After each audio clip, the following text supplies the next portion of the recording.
नमस्कार मित्रों, मैं के.एस. शास्त्री वास्तु एवं ज्योतिषाचार्य सूर्य ज्योतिष में आपका स्वागत करता हूं। मित्रों, हमारी चर्चा चल रही है कि ज्योतिष को सरल तरीके से कैसे सीखें। उसी श्रृंखला में आज हमारा अध्याय 26 राशियों का विस्तृत स्वरूप और राशियों के विस्तृत स्वरूप में मीन राशि के बारे में चर्चा होगी। 12 राशियों में हमारी ये लास्ट राशि है, जिसे मीन राशि कहा गया है। और मीन राशियों के बारे में मीन राशि के बारे में जो बात हो रही है वो आकाश मंडल में दो मछलियों के दिखाई देती हैं, जो एक दूसरे की पूंछ की तरफ अपना मुंह किए हुए हैं। ऐसी आकृति दिखाई देती है। मित्रों, आकृति के बारे में बताया मैंने, एक दूसरे के मुंह जो है एक दूसरे के पूंछ की तरफ को है। मानव शरीर पर इसका जो प्रभाव पड़ता है, वो प्रभाव जो पड़ता है मानव शरीर पर, वो दोनों पंजों पर व पैरों पर पड़ता है और बाईं आंख पर पड़ता है। इसका अधिकार है बाईं आंख पर और दोनों पैरों पर।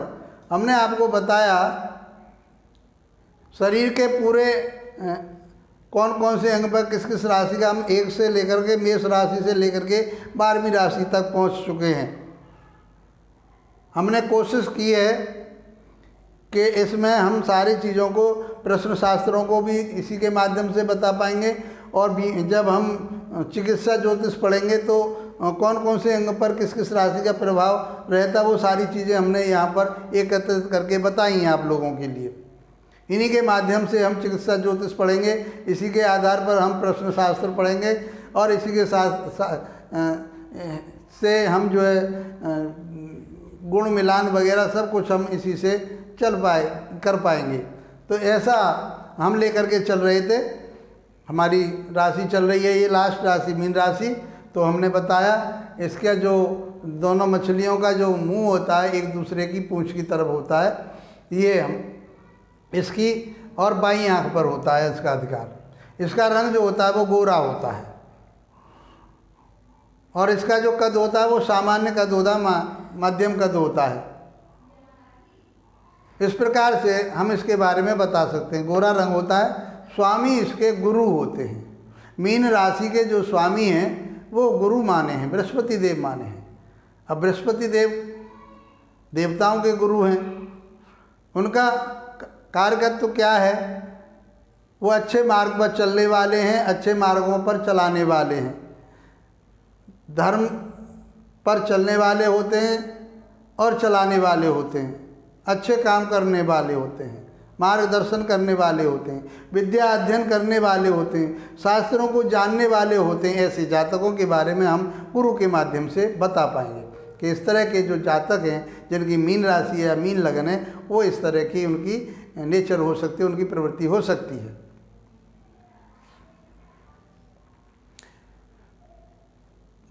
जल तत्व की राशि है। जल तत्व की राशि होने का अर्थ है अस्थिरता। तो अस्थिरता तो रहती है, लेकिन वो जल ये दर्शाता है कि इनका जो विचार हैं, इनकी जो बुद्धि है, वो बहुत श्रेष्ठ और बहुत बड़ी होती है। सोच इनकी बड़ी होती है। ये उत्तर दिशा की स्वामी होती है। मीन राशि का जो अधिकार है वो किधर है? उत्तर दिशा पर है। व्यवसाय कहाँ करोगे? उत्तर दिशा में करोगे। नौकरी कहाँ करोगे? उत्तर दिशा में करोगे। घर से व्यक्ति चला गया है, उत्तर दिशा में मिलेगा। मैं घर से कौन सी दिशा में जाऊं जहां मेरा व्यापार या नौकरी चले, वहां मुझे लाभ हो, तो आप उत्तर दिशा में जाइए। इन राशियों के माध्यम से हम बहुत कुछ आगे जातक के लिए बता सकते हैं। ये ब्राह्मण वर्ण की जाति है, वो राशि है। देखिए, ब्राह्मण वर्ण और जाति अलग अलग चीज़ है। ये वर्ण की बात हो रही है, शास्त्रों में वर्णों की बात की है, किसी जाति विशेष की बात ऋषि ने कहीं नहीं की। ना उस समय, जिस समय वर्ण व्यवस्था थी, उस समय कोई जाति की बात नहीं थी, केवल वर्ण व्यवस्था थी। और हर वर्ण में हर प्रकार की जाति के लोग जो आज हम देखते हैं वो सब में मिल जाते हैं। इसलिए जातियों का इससे तालमेल नहीं होता, ये केवल वर्ण की बात करते हैं, उनके गुण स्वभाव धर्म की बात करती हैं, इसलिए इसको वर्णों में बांटा गया। ये द्वि स्वभाव राशि होती है, इसके भी दो मन होते हैं। क्यों? आपने देखा होगा, थोड़ी देर में मछली जो है अपना दिशा चेंज कर लेती है। इधर जा रही थी, कुछ खतरा लगा, एकदम दूसरी साइड को चली जाएगी, दूसरी दिशा में चली जाएगी। तो ये दो मन वाली बात कही गई है। अस्थिरता, दैनिक चर्या में परिवर्तन। स्त्री लिंग की राशि है।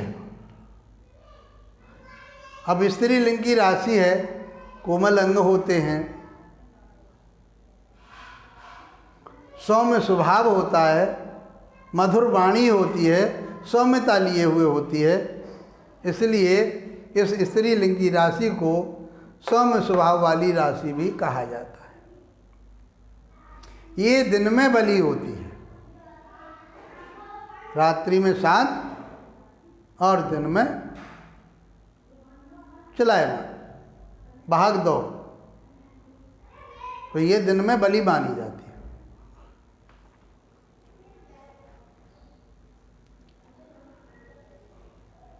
यदि हम गुणों की बात करें तो ये सतोगुणी राशि कही गई है।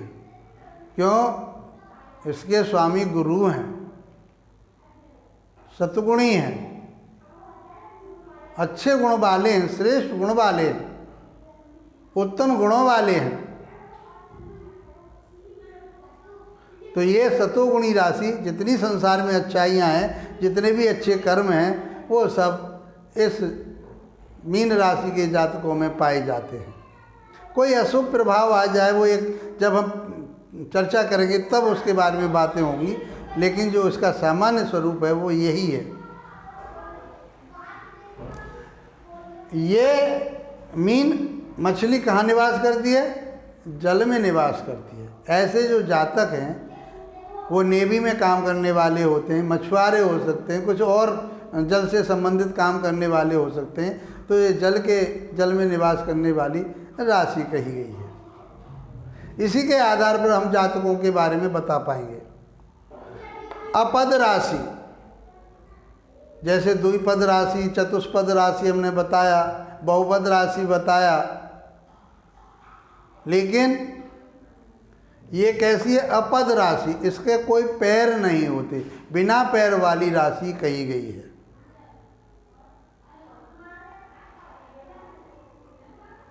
इसका शरीर कैसा होता है? इसका शरीर मध्यम शरीर होता है। ये न ज़्यादा लंबे होते हैं, न ज़्यादा छोटे होते हैं, मध्यम कद होता है। उभयोदय राशि है। ऐसे जातक की जो राशि मीन राशि वाले जातक हैं वो उभयोदयी में आती है। उभयोदयी काम हो सकता है, काम नहीं बनता, दो मन वाली का है। जब हम प्रश्न शास्त्र पढ़ेंगे तो केवल मीन राशि को ही उभयोदय राशि माना गया है। जैसे पृष्ठोदय राशि, जैसे शीर्षोदय राशि, पृष्ठोदय राशि, और तीसरी राशि जो कही गई है वो उभयोदय राशि कही गई है। यदि इनका हम वर्णन करें अलग अलग तो शीर्षोदय राशि दिन में बली होती है, पृष्ठोदय राशि शाम को बली होती है, और उभयोदय राशि रात्रि में बली होती है। ऐसा पाराशर ऋषि ने इन उभयोदयी और पृष्ठोदयी और शीर्षोदय राशि को 3 भागों में अलग अलग बांटा है। प्रश्न शास्त्र में चलेंगे जब हम बताएंगे इसके बारे में। तो ये उभयदेय राशि मानी गई है। मित्रों, इस प्रकार से पाराशर जी ने राशियों के गुण, धर्म और स्वरूप के बारे में चर्चा की है, बताया है। इसी प्रकार से हम जो है जातक का सूक्ष्म और विस्तृत फलादेश कर सकते हैं। ये हमारी अंतिम राशि है मीन। सारी राशियों के बारे में आपको चर्चा की गई अब तक। आशा है आपको ये मेरा जो वीडियो बनाए मैंने छोटे छोटे करके जो बेसिक ज्ञान दिया है, बहुत से लोगों ने हमें कमेंट्स करके हमारे इस काम को सराहा है। मैं उनका धन्यवाद करता हूँ कि मैं उनके काम आ रहा हूँ, ऐसा मेरा प्रयास है। मित्रों, इन्हीं के माध्यम से हम किसी जातक के बारे में सूक्ष्म और स्थूल, छोटा और बड़ा स्वरूप बता सकते हैं। उसका किस तरह का गुण, स्वभाव, धर्म होंगे इस जातक के, उसके बारे में हम चर्चा कर सकते हैं।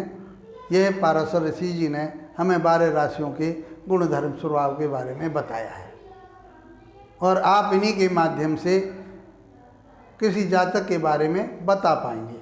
आशा है कि इसको समझ पाए होंगे और आपने इनको नोट भी किया होगा, समझा भी होगा। बहुत आसान तरीके से मैंने कोशिश की आपको बताने की। जो जिज्ञासु लोग हैं, आगे आप लोगों को बहुत कुछ मिलेगा जब आप अध्ययन करेंगे। मैंने एक रास्ता बताया, सुगम रास्ता बताया आपको चलने का, कि आप इस तरह से आप चलेंगे तो अपने जीवन में कहीं लुट पिट करके नहीं आएंगे, किसी के धोखे में नहीं आएंगे। आपको कुछ क्या बताता है, क्या कह रहा है, उस बात को आप समझ पाएंगे और कहीं जाने की आपको ज़रूरत भी नहीं होगी यदि आपने इन चीज़ों को समझ लिया। और जो व्यवसाय में इसमें आना चाहते हैं लोग, इसके माध्यम से मैं तो ये सिखाना चाहता हूँ, आप लोगों को पढ़ाना चाहता हूँ कि आप अपने आप को बचाइए। जो इसमें दुनिया भर के, ये कोई जादू टोने टोटके का विषय नहीं है भाई, ये वेदों का छठा अंग है। हम वेद ही पढ़ रहे हैं, तो इसलिए इसको सात्विक मान करके, सतोगुणी मान करके इसको ये मानिए कि ये ज्योतिष एक विज्ञान है जो सौर मंडल पर आधारित है। आकाश मंडल में जितने भी हमारे तारे, नक्षत्र हैं, उन पर ये आधारित है। उनका हमारे ऊपर क्या प्रभाव पड़ता है, वो उनके माध्यम से हमने आप लोगों के लिए ये छोटी छोटी चर्चा की है। आप अपना स्वयं का अध्ययन भी करेंगे तो आपको बहुत सारी चीज़ें मिलेंगी।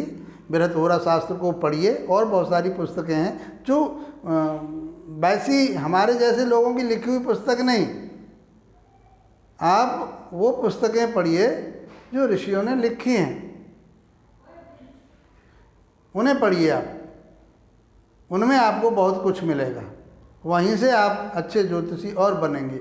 लेकिन मैं समझता हूँ कि आपने यदि ये बेसिक ज्ञान समझ लिया तो इन राशियों के आधार पर ही आप 40% ज्योतिषी बन जाएंगे। उसके बाद हम अब चर्चा जो चलेगी हमारी वो नक्षत्रों की रहेगी, उसके बारे में हम चर्चा करेंगे और नक्षत्रों के जो स्वामी होंगे उनके बारे में चर्चा करेंगे। और उसके बाद में फिर हम आपके सामने कुंडली विश्लेषण लेकर के आएंगे। आशा है आपको ये बातें मेरी पसंद आई हैं, अच्छी लगी हैं, आपको लाभान्वित इससे हो रहे हैं। तो इसको लाइक कीजिए, शेयर कीजिए, कमेंट्स बॉक्स में लिखिए। जो कोई बात समझ में नहीं आई है कमेंट्स में ज़रूर डालिए, मैं आपका आभारी रहूँगा। और सब्सक्राइब कीजिए, बेल आइकॉन को दबाइए। धन्यवाद दोस्तों, नमस्कार।